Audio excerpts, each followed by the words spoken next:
목요일 아침입니다. 우리가 하나님 말씀 앞에서 우리 자신과 우리 자신의 삶을 돌아보면서 하나님의 말씀을 따라가는 그러한 하루가 되기를 소망합니다. 기도하겠습니다.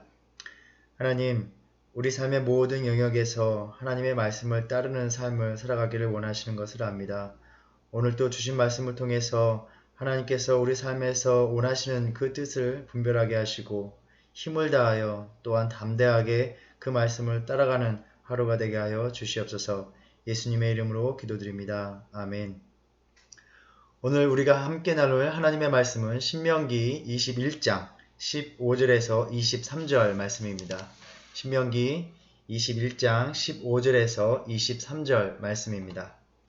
어떤 사람이 두 아내를 두었는데 하나는 사랑을 받고 하나는 미움을 받다가 그 사랑을 받는 자와 미움을 받는 자가 둘 다 아들을 낳았다 하자. 그 미움을 받는 자의 아들이 장자이면 자기의 소유를 그의 아들들에게 기업으로 나누는 날에 그 사랑을 받은 자의 아들을 장자로 삼아 참 장자 곧 미움을 받는 자의 아들보다 앞세우지 말고 반드시 그 미움을 받는 자의 아들을 장자로 인정하여 자기의 소유에서 그에게는 두 몫을 줄 것이니 그는 자기의 기력의 시작이라. 장자의 권리가 그에게 있음이니라.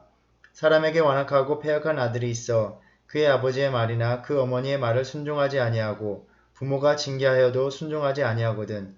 그의 부모가 그를 끌고 성문에 이르러 그 성읍 장로들에게 나아가서 그 성읍 장로들에게 말하기를 우리의 이 자식은 완악하고 패역하여 우리 말을 듣지 아니하고 방탕하며 술에 잠긴 자라 하면 그 성읍의 모든 사람들이 그를 돌로 쳐 죽일지니 이같이 내가 너희 중에서 악을 제하라. 그리하면 온 이스라엘이 듣고 두려워하리라. 사람이 만일 죽을 죄를 범함으로 내가 그를 죽여 나무 위에 달거든 그 시체를 나무 위에 밤새도록 두지 말고 그날에 장사하여 내 하나님 여호와께서 내게 기업으로 주시는 땅을 더럽히지 말라. 나무에 달린 자는 하나님께 저주를 받았음이니라. 아멘. 오늘 본문은 하나님께서 여러 가지 계명을 주시면서 가족 간에서 지켜야 될 계명들을 주고 계십니다. 특별히 가정의 달에 우리가 묵상해 볼 수 있는 본문이라 생각합니다. 먼저 일부 다처제 내에서 미움을 받는 아내에게서 난 장자의 권리를 하나님께서 보호해 주고 계십니다.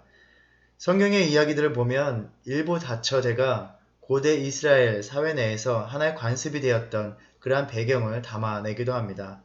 그렇지만 성경 전체를 보면 하나님께서 아담과 하와의 관계를 맺어 주시는 것이나 또 하나님과 이스라엘의 관계를 혼인의 관계로 비유하는 것을 볼 때 성경에서도 일부 일처제가 이상적이고 정상적인 혼인 관계로 묘사하고 있음을 우리가 볼 수 있습니다. 성경의 이야기들은 고대 이스라엘 사회 내에서의 가부장적인 사회, 그 문화를 반영하고 있습니다. 그러한 사회에서 장자의 특권은 그러한 가부장적인 사회 질서를 유지하는 아주 중요한 요소였습니다. 오늘 본문에서 보듯이 장자는 다른 동생들보다 2배나 더 유산을 받을 수 있었습니다. 이것에 대해서 장자는 그 집안을 이끌어갈 책임이 있는 것, 그러니까 부모를 부양하고 부모의 장래를 책임지는 그러한 의미에서 장자의 권리를 부여하는 것이다 설명하기도 합니다. 출애굽기 13장에 보면 하나님께서는 가축은 물론 사람에게서 난 처음 것은 다 하나님께 속한 것으로 특별한 의미를 부여하고 있는 것을 우리가 볼 수 있습니다. 비록 가부장적인 사회 내에서 모든 권한이 집안의 수장인 아버지에게 있었지만 아내에 대한 편애로 인해서 장자의 권리를 침해하는 것을 하나님께서 금지하고 계십니다. 여기에서 우리는 하나님께서 세우신 가정의 질서를 보존하시려는 뜻을 보게 됩니다. 물론 우리가 알듯이 성경의 이야기들에서 장자의 위치가 바뀐 예들이 아주 많이 있습니다. 에서와 야곱이나 이삭과 이스마엘, 또 에브라임과 므낫세, 다윗과 그의 형들이나 솔로몬과 그의 형제들을 통해서 장자의 위치가 바뀌었던 예들이 많이 있었습니다. 하지만 이러한 이야기들은 에서가 장자의 권리를 소홀히 여긴 것이나 또 하나님의 특별하신 선택, 인간의 사회 질서를 넘어서는 하나님의 선택이란 측면에서 이해되어야 되는 부분이 있습니다. 사실 오늘 본문을 보면 일부 다처제에서 장자권의 보존이라는 사실 우리가 살아가고 있는 현대의 문화와는 동떨어지거나 관계가 없어 보이는 이야기인 것처럼 보이기도 합니다. 그렇지만 오늘 본문을 보면 가정의 질서가 무너지는 중요한 원인이 어디에서 오는가를 엿보게 됩니다. 바로 편애입니다. 가부장적인 고대 이스라엘의 일부 다처의 상황에서 편애가 가정의 질서를 무너뜨리는 한 요인이 됐듯이 사실 편애는 오늘날에도 가정 안에서 시기와 갈등을 자아내는 아주 중요한 요소가 됩니다. 성경에서 부모의 편애로 가정의 질서가 무너지는 그런 모습은 요셉의 이야기에서 우리가 살펴볼 수 있습니다. 우리가 알고 있듯이 야곱은 다른 아내보다 레아보다 라헬을 더 편애하였고 이는 그 자식에게 이어집니다. 여러 아들보다 요셉을 더 사랑하여 요셉에게 채색옷을 입혔습니다. 그의 형들이 아버지가 자신들보다 요셉을 더 사랑하는 것을 알기 때문에 그에게 즉 요셉에게 편안하게 말을 하지 못하였다 이렇게 이야기합니다. 자신들의 아버지가 더 사랑하는 형제이기 때문에 그 형제를 더 귀하게 여긴 것이 아니라 그 형제는 시기와 질투의 대상이 되어 버린 것입니다. 야곱의 편애가 형제 사이의 불화의 원인이 되어 버렸습니다.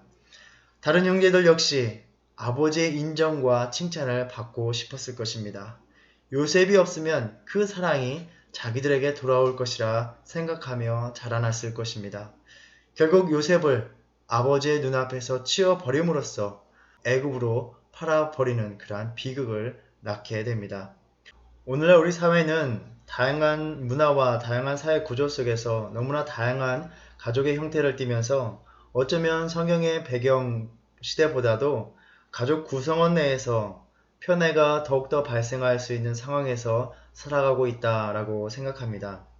구원을 이루시는 하나님의 은혜에서 비롯한 특별한 선택이 아닌 인간의 사사로운 감정에서 비롯된 그러한 편애는 서로 간의 시기와 갈등을 낳고 건강한 가족관계를 무너뜨릴 수 있다라는 것을 오늘 본문을 통해서 말씀하고 있습니다. 어쩌면 편애라는 감정은 우리 인간에게 참 자연스러운 것 같습니다. 더 좋아하는 사람에게 더 애정이 가는 것은 당연합니다. 집안에서 모든 권한이 아버지에게 있다 하여도 편애의 감정으로 장자의 권위를 존중하지 않는 것을 허락하시지 않는 것을 볼 때 아무리 가족이라 하여도 우리 안에 감정으로 인해서 비록 그 상대가 자녀라 할지라도 그에 마땅한 사회적인 자리를 존중해 줘야 한다는 말씀이라 생각합니다. 서로를 향한 존중은 가족 안에서부터 시작되어야 하는 것입니다. 아버지가 아들을 존중해야 하듯 자녀 역시 아들 역시 마땅히 부모를 존중해야 합니다. 모든 율법의 헌법과 같은 또 기본적인 원리를 제공해주는 10계명의 제5계명이 바로 오늘 본문을 통해서 분명하게 설명되고 있습니다. 완악하고 반항하는 아들을 어떻게 다루며 끝까지 부모의 징계를 받지 않을 때 어떻게 법적으로 처리해야 되는지를 규정을 통해서 말씀하고 있습니다. 오늘날 이 말씀을 보면 부모가 어떻게 자식이 순종하지 않는다고 고발하고 처형을 받도록 넘겨주겠는가? 어떻게 이런 비인간적인 법률이 있을까라는 생각이 들 수도 있습니다. 성경에서는 보면 이 율법 규정대로 행한 그러한 예가 없기 때문에 학자들은 아마도 이 법은 집행되지 않았을 것이었고 또한 이 법 규정의 목적은 교육적인 목적을 담고 있을 것이다 라고 설명을 하기도 합니다. 그렇지만 우리는 이 본문을 통해서 하나님께서 가족에 대한 말씀을 하시면서 왜 이런 가혹한 규정을 말씀하고 계시는가를 묵상해 볼 수 있을 것입니다. 부모를 공경하는 일은 하나님께서 십계명에서 명하신 계명입니다. 십계명은 하나님의 백성으로서 그분의 공동체로서 살아가기 위해서 지켜야 되는 가장 기본적이고 핵심적인 하나님의 명령입니다.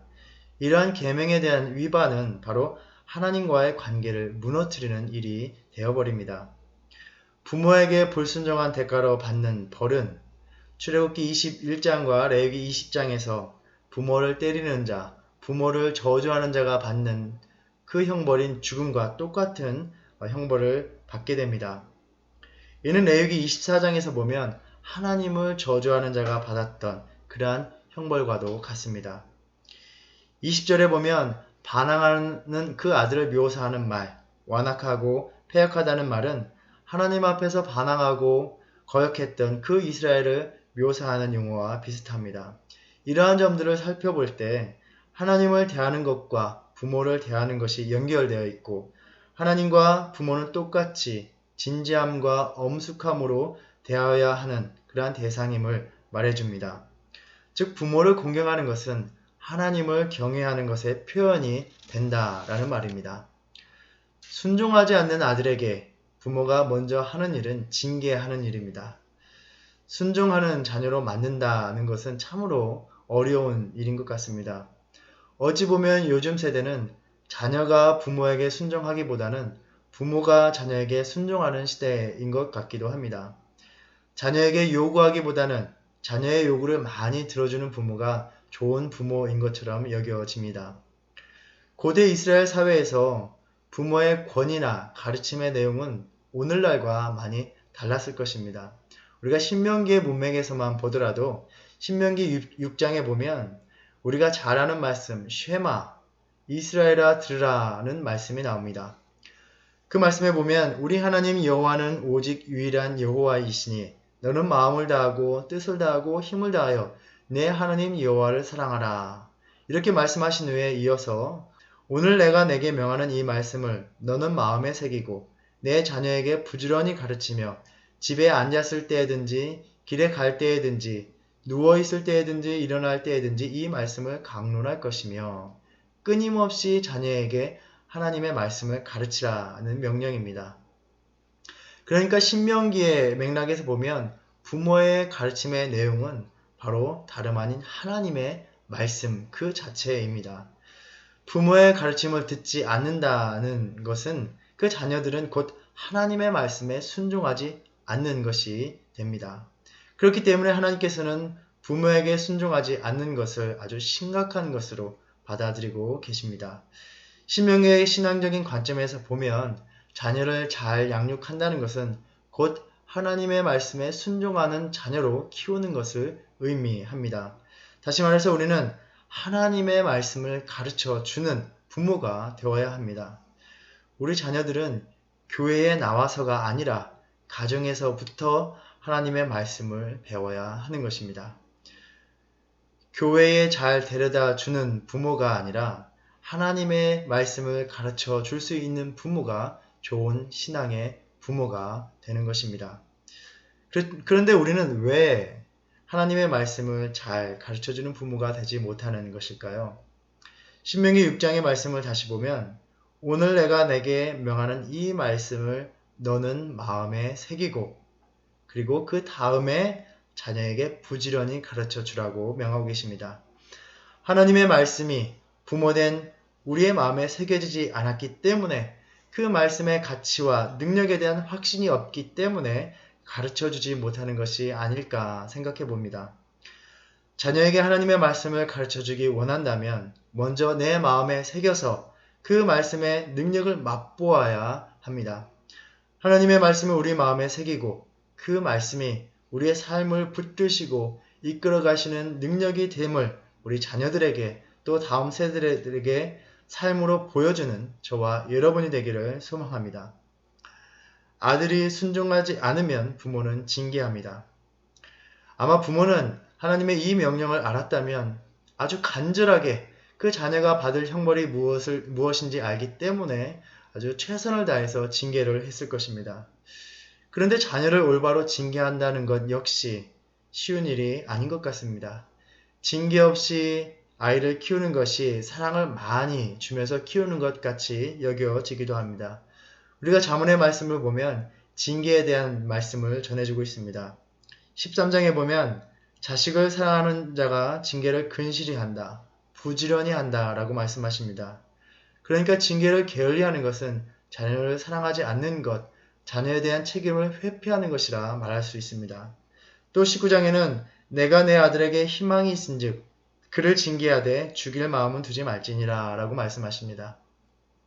징계는 단순히 자녀에게 분노하는 것이 아니라 하나님의 자녀가 되기를 기도하는 마음에서 비롯되어야 한다는 말씀입니다. 참으로 징계는 어려운 일인 것 같습니다. 자녀가 이러한 부모의 간절한 징계를 듣지 않을 때 비로소 그를 끌고 장로들에게 데리고 가라 라고 말씀하십니다. 여기에서 우리가 생각해 볼 것은 아버지나 어머니 그 어느 한쪽이 자녀를 끌고 가는 것이 아닙니다. 부모가 모두 의견의 일치를 보았을 때 비로소 장로들에게 데리고 나아갈 수 있는 것입니다. 우리가 앞의 내용과 연결해서 본다면 아버지가 미워하는 아내의 자식, 그 자식의 장자권을 빼앗기 위해서 이 자식을 폐역한 자식으로 만들어버리는 그러한 어떤 예상도, 그러한 이야기도 생각해 볼 수 있습니다. 자녀를 장로들에게 데리고 가는 것은 하나님의 말씀을 가르치고 그 가르침에 반역적으로 행동하는 그러한 자녀에 대한 책임은 1차적으로는 부모에게 있지만 이는 결국 공동체 전체의 책임임을 말씀해 주고 있습니다. 반항하는 자녀의 문제는 공동체 내에서 하나님을 경외하고 하나님을 예배하는 그러한 삶, 공동체의 신앙을 무너뜨릴 수 있는 골문 상처가 되기 때문입니다. 그래서 21절에서 말씀하시기를 이와 같이 너희 중에서 악을 제하라 라고 말씀하십니다. 하나님을 섬기는 공동체를 만들어 가라는 그 명령 속에서 이같이 가족 간의 관계에 있어서의 계명을 주시는 것은 가정이라는 영역이 하나님을 예배하는 공동체의 삶에서 사사로운 영역이 아님을 말씀하고 계신 것입니다. 부모가 자녀를 편애하고 자녀는 부모를 거역하여 상처를 주는 것이 하나님을 경외하지 않는 죄의 영역이고 하나님의 형벌의 대상이 됨을 오늘 본문을 통해서 분명하게 말씀하고 있습니다. 오늘 본문의 마지막 규정은 나무에 달린 시체를 처리하는 법으로서 사형당한 시체가 당일에 장사 지내져야 된다라는 것을 말씀하고 있습니다. 그 이유는 나무에 달린 사람은 하나님의 저주를 받았기 때문에 그 시체가 땅을 더럽힐 수 있기 때문이다 라는 것입니다. 그 사체에 접촉하거나 또는 새나 짐승들이 그 사체를 흐트러뜨릴 때 온 땅에 부정함이 퍼지게 됩니다. 우리가 율법 규정들을 보면 속죄제를 통해서 사함을 받을 수 없는 아주 중한 죄를 저지르면 하나님께서는 그를 돌로 치라, 반드시 죽일지니라 라고 명령하셨습니다. 이같이 죽임을 당할 만한 그러한 죄를 지어서 죽임을 당하는 규정은 하나님의 백성에게서 끊쳐지리라 라고 그러한 백성에게서 떨어져 나가는 율법의 저주였습니다. 바울은 갈라디아서에서 이 말씀을 인용하면서 예수님의 십자가는 이러한 율법의 저주, 하나님의 백성에게서 끊어져 나가는 그러한 저주를 당하신 것이라 라고 말하고 있습니다. 우리는 씻음을 받을 수 없는 죄의 상태에 있었기 때문에 하나님의 백성으로부터 끊어져야만 되는 그러한 형벌을 당해야만 했습니다. 그런데 하나님께서는 이 버림받음의 저주를 예수 그리스도를 통해서 담당하게 하신 것입니다. 우리는 예수님의 십자가에서 이 버림받음의 절규를 듣게 됩니다. 나의 아버지, 어찌하여 나를 버리셨나이까?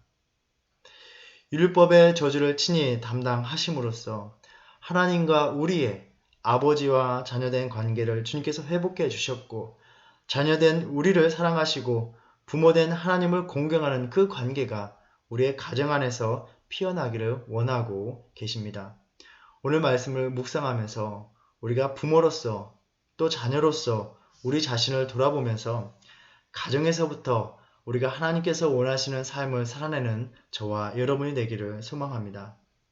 부모로서 나의 감정으로 인해 상처받은 자녀들을 보듬때 징계하기를 게을리하지 않고 세상의 가치가 아니라 하나님의 말씀을 가르쳐 주기 위해서 먼저 그 하나님의 말씀을 내 마음에 새기는 부모가 되고 또 자녀로서 부모를 공경함이 하나님을 경외하는 신앙의 고백이요 표현이 됨을 돌아보아야 하겠습니다.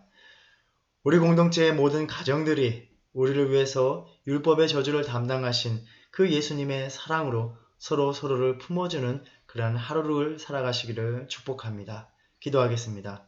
우리의 모든 저주를 그 아들에게 담당시키사 그 아들을 버리사 우리를 자녀 삼아주신 하나님의 은혜와 사랑에 감사드립니다. 아버지 된 하나님을 사랑하고 경외함이 부모를 공경함으로 표현되고 우리가 받은 그 사랑을 자녀들에게 흘려보내므로 하나님께서 원하시는 아름다운 가정을 만들어가는 저희가 되게 하여 주시옵소서. 우리 공동체에 있는 모든 상처를 주님의 그 사랑으로 보듬어 주시고 치유하여 주시기를 간구합니다. 인도하여 주시길 원하며 예수님의 이름으로 기도드립니다. 아멘. 하늘에 계신 우리 아버지여, 이름이 거룩히 여김을 받으시오며 나라의 임하옵시며 뜻이 하늘에서 이룬 것 같이 땅에서도 이루어지이다. 오늘날 우리에게 일용할 양식을 주옵시고 우리가 우리에게 죄 지은 죄를 사하여 준 것 같이 우리의 죄를 사하여 주옵시고 우리를 시험에 들게 하지 마옵시고 다만 악에서 구하옵소서. 나라와 권세와 영광이 아버지께 영원히 있사옵나이다. 아멘.